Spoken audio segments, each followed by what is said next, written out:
অন্যদিকে মার্কিন president Donald Trump ইরানের মিসাইলের ভয় খাবারের ট্রাকে করে পালিয়ে গেলেন। পৃথিবীর ইতিহাসে এই প্রথম সুপার পাওয়ার আমেরিকার প্রেসিডেন্ট একটা দেশের ভয়ে নিজে পালিয়ে গেলেন কিভাবে, তার বর্ণনা আন্তর্জাতিক গণমাধ্যমে প্রকাশ করা হলো। ৩ নম্বর, ইরানের আগামী সবচেয়ে বড় ভয়ঙ্কর যুদ্ধের জন্য ৬ জন গুরুত্বপূর্ণ সামরিক ব্যক্তির নাম প্রকাশ করা হলো। তারা কারা সেটা জানাবো। অন্যদিকে সৌদি আরব, পাকিস্তান এবং তুরস্কের মধ্যে যে জোট হচ্ছে, সেই জোট প্রশ্নে পাকিস্তানের স্বরাষ্ট্রমন্ত্রী মহসিন নাকবি তেহরান পৌঁছেছেন এবং এই বিষয়ে ইরানের ভাষ্য বা বক্তব্য কি হতে পারে সেটাও জানা গেছে। দর্শক, চলুন আমি আপনাদেরকে আরো অনেকগুলো খবর দেব, এই কটা শুধু শিরোনামে রাখছি। বাংলাদেশে সফরে এসছেন 4 জন হাই ডেলিগেট। তারা হলেন ভারতের গোয়েন্দা যে বিভাগটি আছে র, তাদের গুরুত্বপূর্ণ ব্যক্তি, রয়ের প্রধান সহ গুরুত্বপূর্ণ ব্যক্তিরা। এই ইস্যুতে বাংলাদেশের বিভিন্ন গণমাধ্যম বিভিন্ন টাইপের বক্তব্য প্রচার করছে। কেউ বলছে বাংলাদেশের সাথে একটি মধ্যস্থতা করতে চায় ভারত, এবং কয়েকটি গণমাধ্যম বলছে যে তারেক রহমান আমাদের প্রধানমন্ত্রী তিনি ব্রিক্স সম্মেলনে হয়তো যাচ্ছেন না।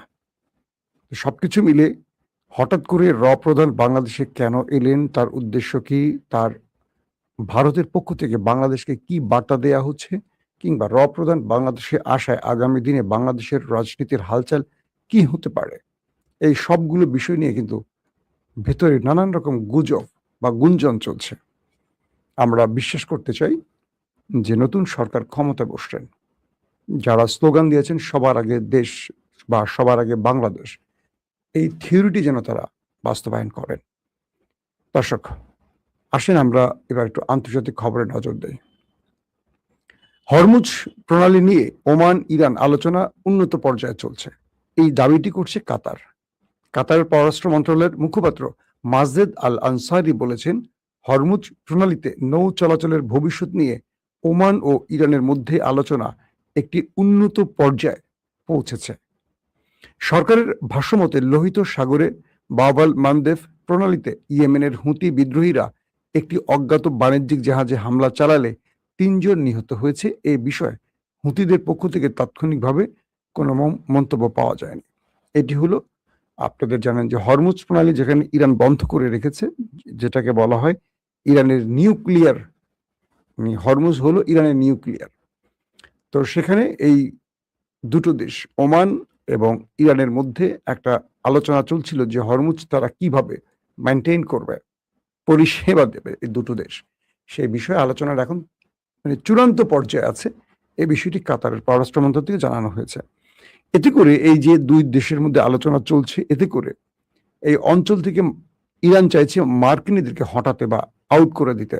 যখন এই দুই দেশ হরমুজ প্রণালী কন্ট্রোল করবেন, আসা এবং যাওয়ার নিরাপত্তা নিশ্চিত করবেন, আন্তর্জাতিক বাণিজ্যিক জাহাজগুলোকে নিরাপত্তা দেবেন এবং সব রকম পরিষেবা দেবেন, তখন এই অঞ্চলে আমেরিকা অটোমেটিক আউট হয়ে যাবে। এটি হলো ইরানের মূল চাল, এবং সেই হিসেবে ইরান এবং ওমানের মধ্যে এই আলোচনাটি খুব দ্রুত গতিতে এগুচ্ছে এবং ভালো দিকে যাচ্ছে বলে দাবি করা হচ্ছে। আর দ্বিতীয় যে খবরটি দিলাম সেটি হলো লোহিত সাগরে বাবাল মানদেব প্রণালীতে ইয়েমেনের হুতি বিদ্রোহীরা একটি বাণিজ্যিক জাহাজে হামলা করেছে, এতে করে 3 জন নিহত হয়েছেন। এই বিষয়ে হুতিদের পক্ষ থেকে তাৎক্ষণিকভাবে কোনো মন্তব্য না করলেও বলা হচ্ছে যে হুতিরা এই অঞ্চলে কিছু দেশের জন্য জাহাজ চলাচল বা কার্গো চলাচলে নিষেধাজ্ঞা দিয়েছে, তার মধ্যে অন্যতম হলো সৌদি আরব, এবং তারা সিরিজ সৌদির জাহাজগুলোতে হামলা করে সৌদিকে পাগল করে তুলছে। আর ঠিক সেই হিসেবেই সৌদি আরব আবার 3টি দেশকে নিয়ে একটি নতুন জোট করেছে। এটা নিয়ে আমি লাইভে বিস্তারিত বলবো আপনাদের। সংযুক্ত আরব আমিরাতের রাষ্ট্রপতির একজন জ্যেষ্ঠ কূটনৈতিক উপদেষ্টা আনোয়ার গারগাস বলেছেন, মধ্যপ্রাচ্য অনির্দিষ্টকালের জন্য যুদ্ধ বা শান্তি কোনো অবস্থাতে থাকতে পারে না। তিনি আরো বলেন, এই অঞ্চলের স্থিতিশীলতা এবং জনগণের ভবিষ্যতের জন্য দৃষ্টিভঙ্গি ও দিক নির্দেশনায় স্বচ্ছতা প্রয়োজন। ভালো কথা বলেছে, কিন্তু সমস্যাটা হলো ভালো কাজ তারা করছে কিনা। আরব পুরোপুরি নিজেকে বিকিয়ে দিয়েছে পশ্চিমা দুনিয়ার কাছে, যার ফলে পশ্চিমারা এই অঞ্চলে বসে বাকি মুসলিম দেশগুলোর উপর ছড়ি ঘোরাচ্ছে। আজকে যে যুদ্ধটা, এটা কিন্তু ইসরায়েল আমেরিকার স্বেচ্ছায় শুরু করেছে, ইরান করেনি। এবং ইরান আক্রান্ত হওয়ার পর এখন প্রতিঘাত করছে, কিন্তু ইরানের প্রতিঘাতে আমেরিকা কোণঠাসা হয়ে পড়েছে। অর্থাৎ ইরানের সাথে কৌশলে বা লড়াইতে বা সাহসে আর পেরে না উঠে ট্রাম্প এখন একটা বড় বিপর্যয়ের মুখে পড়েছে, স্বয়ং আমেরিকাও বিপর্যয়ের মধ্যে পড়ে গেছে। দর্শক, আসেন দ্বিতীয় যে গুরুত্বপূর্ণ খবরটি, আমি আপনাদের ট্রাম্পের পলায়নের খবরটি দেওয়ার আগে কিছু ইম্পর্টেন্ট খবরগুলো আগে আপনাদের দিয়ে নিচ্ছি। বলা হচ্ছে যে পাকিস্তানের যিনি স্বরাষ্ট্রমন্ত্রী মহসিন নাকভি, তিনি সফর করছেন, তিনি আসছেন ইরানে। তার উদ্দেশ্যটা কি ছিল? কারণ এখানে আপনারা জানেন যে কয়েকটি বিষয়ের সাম্প্রতিক সময় ঘটে গেছে, যদিও আমি সেই খবর আপনাদের কন্টিনিউ দিতে পারিনি, আমি একটি গুরুত্বপূর্ণ কাজে বাইরে ছিলাম। তো কয়েকটি কূটনৈতিক সূত্রের বরাত দিয়ে ইরানি গণমাধ্যম জানিয়েছে, দ্বিপাক্ষিক সম্পর্ক ও পারস্পরিক স্বার্থ সংশ্লিষ্ট বিষয় নিয়ে আলোচনার জন্য মহসিন নাকভি মঙ্গলবার ভোরে ইরানের রাজধানীর উদ্দেশ্যে ইসলামাবাদ ত্যাগ করেছেন। ইরানের স্বরাষ্ট্রমন্ত্রী ইস্কান্দার মোমিনি তার পাকিস্তানি প্রতিপক্ষের সঙ্গে আলোচনার জন্য ইসলামাবাদ সফরের এক মাস পর এই সফরটি অনুষ্ঠিত হলো। সাম্প্রতিক সংঘাতের অবসান ঘটাতে জুনে ইরান ও যুক্তরাষ্ট্রের মধ্যে একটি সমঝোতা স্মারক স্বাক্ষরে পাকিস্তান কাতারের পাশাপাশি গুরুত্বপূর্ণ মধ্যস্থতাকারীর ভূমিকা পালন করেছিল। ওয়াশিংটন সমঝোতা স্মারকটি লঙ্ঘন করায় তেহরান হরমুজ প্রণালীতে পুনরায় বন্ধ করতে বাধ্য হয়। তেহরান বলছে, যুক্তরাষ্ট্রের সমঝোতা স্মারক লঙ্ঘন বন্ধ হলে এর ফলে এই আমেরিকা তার যেই নির্দেশনা বা শর্ত ছিল সেটাকে পুনরায় সে শর্তে ফিরে এলে হরমুজ খোলা হবে, অথবা ইরান এই হরমুজকে স্থায়ীভাবে বন্ধ করে দেবে।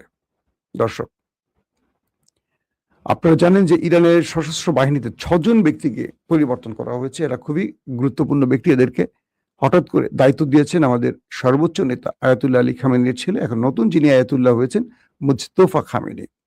তো ইসলামী বিপ্লবের নেতা আয়াতুল্লাহ সৈয়দ মুস্তফা হুসাইনি খামেনি ইসলামী বিপ্লবী রক্ষী বাহিনী, যেটাকে IRGC বলা হয়, তার প্রধান সহ 6 জন শীর্ষ সামরিক পদে নতুন নিয়োগ দিয়েছেন। নেতা মেজর জেনারেল আলী আব্দুল্লাহিকে ইরানের সশস্ত্র বাহিনীর চিফ অফ স্টাফ হিসেবে নিযুক্ত করেছেন। তিনি ব্রিগেডিয়ার জেনারেল কিউমার্স হেইদিরাকে ইরানের সশস্ত্র বাহিনীর ডেপুটি চিফ অফ স্টাফ হিসেবে নিযুক্ত করেছেন এবং মেজর জেনারেল আহমদ বাহিদিকে IRGCর প্রধান কমান্ডার হিসেবে নিযুক্ত করেছেন। সকল ইরানি বাহিনীর সর্বাধিনায়ক মেজর জেনারেল মুস্তফা ইজাদিকে IRGCর উপসর্বাধিনায়ক হিসেবে উপযুক্ত করেছেন। এছাড়া তিনি রিয়ার অ্যাডমিরাল আলী ওজমাইকে IRGCর নৌবাহিনীর কমান্ডার হিসেবে নিযুক্ত করেছেন। এছাড়া হোসেন তায়েফকে IRGCর বাসিক সংগঠনের প্রধান হিসেবে নিযুক্ত করেছেন। অর্থাৎ যে স্টেটমেন্টটি পাওয়া গেছে সেটি হলো, সাম্প্রতিক সময় আমেরিকার প্রায় 20টির মতো যুদ্ধ বিমান ইরানের চারপাশে ঘিরে আছে।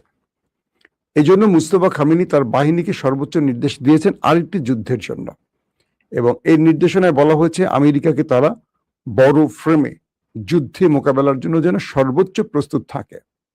এবং মিস্টার মুস্তফা খামেনির পক্ষ থেকে বলা হয়েছে তারা তাদের শত্রুদেরকে যে কোনো তাদের পরিকল্পনায় ব্যর্থ করার জন্য সর্বাত্মক সব টাইপেরই প্রস্তুতি নিয়ে রেখেছে। পাশাপাশি মুস্তফা খামেনি তার সবগুলো বাহিনীকে নির্দেশ দিয়েছেন যেন আমেরিকার নতুন কোনো হামলা প্রতিহতে তারা কেউ সময় ক্ষেপণ না করে। পাশাপাশি আরো বলা হয়েছে, ইরান তার শত্রুকে পাল্টা আঘাতের আগে প্রয়োজনে নিজে যদি আঘাত করে তার সার্বভৌমত্ব রক্ষায় কোনো প্রয়োজনীয় থাকে সেটা যেন ইরান করে। অর্থাৎ এক বাক্যে যদি আমি সহজ বাক্যে বুঝিয়ে বলি, আমেরিকার বিরুদ্ধে ইরান আরেকটা বড় যুদ্ধের প্রস্তুতি নিচ্ছে এবং সেই যুদ্ধের জন্য ইরানের সশস্ত্র বাহিনীগুলোকে মুস্তফা খামেনি নতুন করে আবার নির্দেশনা দিয়েছেন। দর্শক, তারপরে গুরুত্বপূর্ণ খবর হলো যে ইরান আমেরিকার স্বার্থ সংশ্লিষ্ট এক মিত্রর জাহাজে এক ভয়াবহ অ্যাটাক করেছে এবং এই জাহাজে হরমুজে এই অ্যাটাকটি হয়েছে, যার ফলে আমেরিকা নতুন করে ইরানের আরেকটি ধাক্কা পেল। এবং ইন্টারেস্টিং ব্যাপার, আমেরিকার এই জাহাজটিতে আক্রমণের পর এখন পর্যন্ত আমেরিকা পাল্টা জবাব দেয়নি। পৃথিবীর বহু গণমাধ্যম দাবি করছে ইরানের কাছে কি আমেরিকা অসহায় আত্মসমর্পণ করেছে। ইরানের বর্তমান প্রেক্ষাপটে যেভাবে ইরান সবকিছু কন্ট্রোল করছে এবং হরমুজ প্রণালীকে যেভাবে পুরো অবরুদ্ধ করে রেখেছে বা নিষিদ্ধ করে রেখেছে সবার জন্য, এবং এই অঞ্চলে আমেরিকা সর্বাত্মক চেষ্টা করেও হরমুজে ইরানের নিষেধাজ্ঞা বা ইরানের যেই অঞ্চলে যান চলাচল বন্ধ করার পর যে ইরান নির্দেশনা দিয়েছে সেটাকে ভাঙতে পারছে না মার্কিন নেভাল টিম। বলছে যে আমেরিকার যে নেভাল ব্লকেট তৈরি করেছে কার্যত সেটা ব্যর্থ হয়েছে ইরানের কাছে। এবং আজকে যে জাহাজটিতে ইরান হামলা করেছে সেই হামলায় কয়েকটি গণমাধ্যম দাবি করেছে যে ব্যাপক বিস্ফোরণ হয়েছে এবং জাহাজটির আশেপাশে কয়েক কিলোমিটার থেকে শুধু আগুন আর তেল, ওই জাহাজটি বিস্ফোরিত হয়ে তেল ছড়িয়ে পড়েছে। এবং আমেরিকা এই দৃশ্য দেখতে শুধু চেয়েছে, কিচ্ছু করতে পারেনি। এবং ইরান এতটা অ্যাগ্রেসিভ, আমেরিকাকে পাল্টা ধাক্কা দিচ্ছে, যেটা আমেরিকার জন্য এখন টেনশনের কারণ হচ্ছে যে আমেরিকা ইরানকে মাটির সাথে মিশিয়ে দেওয়ার ঘোষণা দিয়েছে। তারা এখন ইরানের হামলাগুলো শুধু চেয়ে চেয়ে দেখছে। দর্শক, যে খবরটি দিয়ে শেষ করতে চাই আজকে আপনাদের খবরটি, আমি চলেন সেটা আগে আপনাদের একটু। এদিকে আরেকটি খবর পাওয়া গেছে, সিরিয়ার আদালত সাবেক রাষ্ট্রপতি বাশার আল আসাদকে মৃত্যুদণ্ড দিয়েছে। এটি আপনারা হয়তো জেনে গেছেন বা বিভিন্ন কারণের মাধ্যমে চলে এসছে। অন্যদিকে বুধবার আঙ্কারায় বৈঠকে বসতে যাচ্ছে তুরস্ক ও ফিলিস্তিনের রাষ্ট্রপতিরা। এটি আশা করি যে ফিলিস্তিন ইস্যুতে একটা ভালো ফলাফল আসতে পারে। দর্শক, গত জুলাইতে তুরস্ক সফর করেছেন মার্কিন প্রেসিডেন্ট ডোনাল্ড ট্রাম্প। এ সময় তিনি ইরানের ভয়ে তার পথ বিভিন্নভাবে পরিবর্তন করেছেন। এটা নিয়ে আমি আপনাদের ডিটেল বলেছিলাম লাইভে, মনে আছে আপনাদের। যখন আঙ্কারা থেকে মিস্টার প্রেসিডেন্ট ট্রাম্প তার দেশে ফিরবেন, হঠাৎ করে তার নিরাপত্তা বাহিনী এসে তাকে একটা খবর জানালেন, মিস্টার প্রেসিডেন্ট, আমরা যে জাহাজটিতে মানে বিমানটিতে করে ফিরবো, ইরান এই জাহাজটিতে মিসাইল হিট করার জন্য সকল প্রস্তুতি নিয়েছে। এই খবরে ডোনাল্ড ট্রাম্প তার ধুতি খুলে গেল। তিনি এসছিলেন যেই কাতারের গিফট পাওয়া, কাতার প্রধানমন্ত্রী বা কাতারের আমির তামিম বিন হামাদ আল থানির উপহার পাওয়া যেই একটা বিমান ছিল, মানে মার্কিন প্রেসিডেন্ট ডোনাল্ড ট্রাম্পকে যে গিফট করা হয়েছিল কাতারের পক্ষ থেকে নতুন একটি বিমান, সেই বিমানটির থেকে তিনি নেমে গেলেন। নেমে তিনি খাবারের একটি ট্রাকে উঠলেন। কে? Mister president Trump. খাবারের ট্রাক, বুঝছেন, ক্যাটারিং ট্রাক বলা হয়। সেখানে উঠে তিনি ওখান থেকে পালালেন, পালিয়ে একটা ছোট বিমানে করে চলে গেলেন এবং সেখান থেকে কয়েকটা ভাঙা দিয়ে তিনি ভিন্ন বিমানে করে আবার আমেরিকায় পৌঁছলেন। পুরো পৃথিবীর গণমাধ্যম বলছে যে ইরানের ভয়ে আমেরিকার প্রেসিডেন্ট খাবারের ট্রাকে করে দেশ ত্যাগ করেছে। তো এই বিষয়টি আসছে কেন? যে ট্রাম্প আয়াতুল্লাহ আলীকে হত্যা করেছেন, সেই ট্রাম্প এবং ইসরায়েলের নেতানিয়াহু কতটা আতঙ্কে আছেন কল্পনা করতে পারেন। দ্বিতীয় বিষয়টি হলো, যে ট্রাম্প এত বড় বড় কথা বলছেন, সেই ট্রাম্প ব্যক্তিগতভাবে আসলে ইরানের ভয়ে কতটা কাপুরুষের মতো ভূমিকা পালন করছেন, এই ঘটনাটি তার সবচেয়ে বড় প্রমাণ। বলা হচ্ছে সেই রিপোর্টগুলোতে পৃথিবীতে, মানে পৃথিবীর ইতিহাসে কোনো মার্কিন প্রেসিডেন্ট এতটা ভয়ে এইভাবে পালায়নি যেটা ট্রাম্প পালিয়েছে। তার মানে আমেরিকা এইটুকু বুঝতে পেরেছে তারা মৌমাছির বাসায় বা কি মৌচাকে ঢিল মেরেছে, আর ইরান হলো সেই মৌচাক। কারণ ইরান বলেছে তারা যে কোনো সময় এই সুযোগটি কাজে লাগাবে। যারা আয়াতুল্লাহ আলী খামেনিকে হত্যা করেছে তাদের প্রতিশোধ নেওয়ার শপথ করেছে ইরান। আর তাই ইরানের ভয় এখন আমেরিকা বা ইসরায়েল, পৃথিবীর বিভিন্ন দেশে তারা সফর যে করছে এইভাবেই করছে। হয়তো সবগুলো ঘটনা সাক্ষাৎ প্রমাণিত হচ্ছে না বা আসছে না। যেমন নেতানিয়াহু তার দেশেই সবসময় আতঙ্কে থাকে এবং তার প্রতিটা গতি প্রকৃতি বা চলাফেরার মধ্যে যথেষ্ট রেস্ট্রিকশন আছে, এবং ট্রাম্পেরও আছে।